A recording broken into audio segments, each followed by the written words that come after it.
Bonjour à tous, donc Gilles, agriculteur du Loiret. Aujourd'hui, il y a une petite éclaircie et pourtant depuis quasiment le 12 décembre, il fait que de pleuvoir. On a eu 4-5 jours sans pluie, mais la plupart, quasiment tous les jours, on a de la pluie. Et donc, vous voyez derrière moi, là c'est un fossé qui coule. On va suivre un petit peu cette eau et puis on va voir où est-ce qu'elle va et ce que ça entraîne comme problème pour l'agriculture ou comme avantage. Donc là vous pouvez voir derrière moi, là c'est une entrée de champ où on avait refait il y a quelques années avec, où on avait mis une belle buve, enfin même je l'ai refait l'année dernière. Et en fait elle est déjà bouchée, elle est bouchée un petit peu plus loin par la fauche. Donc quand les gens ont fauché les bas-côtés, l'herbe est restée dedans, il y a un petit peu de couche de la forêt qu'il y a derrière qui est arrivée charriée par l'eau et en fait ça a bouché le tout. Donc là, première chose qu'on va faire, c'est essayer de déboucher tout ça, puisque bien évidemment, il faut que toute cette eau s'évacue de nos champs. Alors elle va s'évacuer par les drainages, puisque là ici une grande partie des champs sont drainés, mais aussi par tous ces fossés qui vont réussir à emmener l'eau un petit peu plus loin.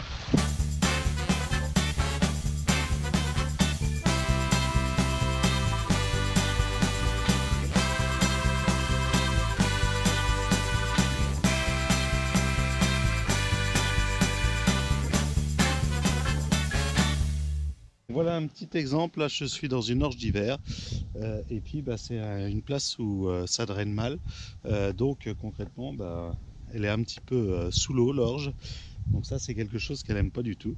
Et deuxièmement, comme ici il y a souvent ce petit rond d'eau qui stagne, je me retrouve avec beaucoup plus de raiegras que sur le reste du champ, parce que le raigras, je ne vais pas dire qu'il s'y plaît dans l'eau, mais par contre, souvent comme l'orge ou le blé ou le colza est un petit peu moins beau, ça permet au raigras de se développer, donc il y a souvent plus de semences là. Donc là, ici, c'est un petit rond où c'est moins beau. Donc là, je ne sais pas si vous arrivez à voir là, juste derrière moi, mais ici ça a été inondé. Hier, on a eu 20 mm et comme les salles sont gorgées d'eau, ici on est un peu dans une cuvette et toute l'eau arrive. Et donc, vous pouvez voir que toutes les pailles du champ se sont retrouvées ici sur le dessus parce qu'on voit que ça a été inondé. Donc heureusement ces terres sont drainées, sinon ce serait une véritable mare d'eau. Et puis on peut voir, là j'ai ouvert le collecteur, l'arrivée d'eau, et on peut voir donc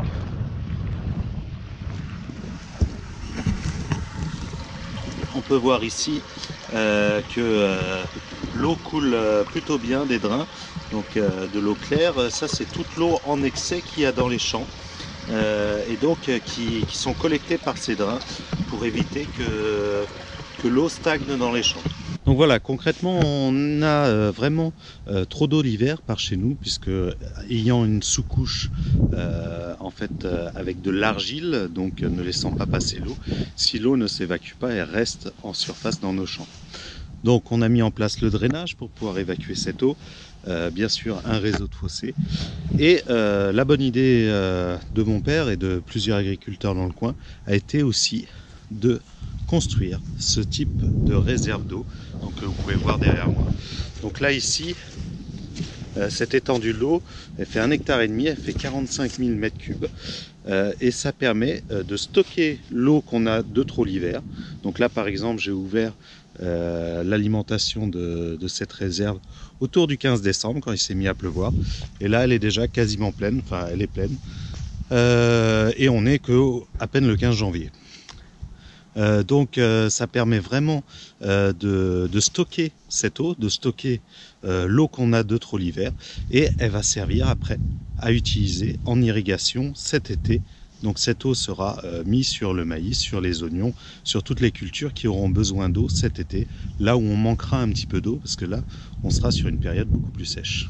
Donc voilà, cette petite vidéo pour vous expliquer l'importance de l'eau l'importance de l'eau sur mon exploitation. C'est ce qui m'a permis de faire des oignons porte-graines, c'est ce qui me permet de ne pas avoir trop de soucis les étés très secs, parce que le fait que mon papa avait eu cette idée et mené à bien ce projet qui était très compliqué, pour pouvoir se dire une chose simple, l'eau qu'on a de trop l'hiver, on la stocke pour l'été où on n'a pas assez.